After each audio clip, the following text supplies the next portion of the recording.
Hi, today we're going to be analysing Oak Fractured by Lightning, painted by Maxime Verbieve in 1842, 2 years after the death of his beloved wife Cleo, which is why it's often regarded as an allegory for his grief. Maxime Verbieve was a Russian painter, and he usually painted these beautiful landscapes of what he saw in his journeys through Europe. These are paintings from the 1820s. This color palette is in stark contrast with the color palette that he uses for Oak Struck by Lightning. Here we see warm tones, or at least brighter ones, in other paintings, but here we get a mix of greens and greys which convey great angst. There's so much color that's missing because it's almost as if all the color had been sucked out of the world after losing Cleo.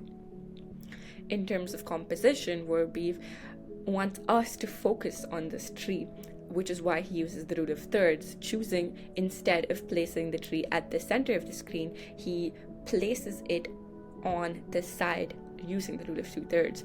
We also see the points at which the lightning strikes the tree are close to the intersections of these grid lines, which is why it draws our attention to the lightning and to the tree. I think this tree has a deeper meaning.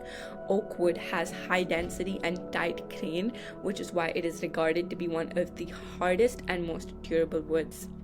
I think this tree is supposed to be a self-portrait of Verbieve, who believed himself to be strong and unbreakable, yet he was so easily broken by the lightning strike.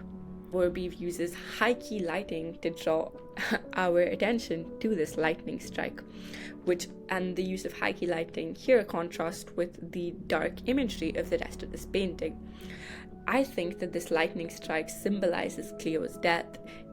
Cleo died so suddenly that Verbieve never saw it coming, the same way the lightning strikes this tree so suddenly that it never even sees it coming.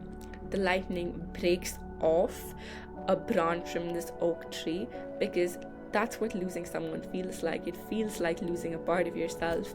I read into this painting so much because of my interpretive lens, because unfortunately grief is an emotion that I know far too well.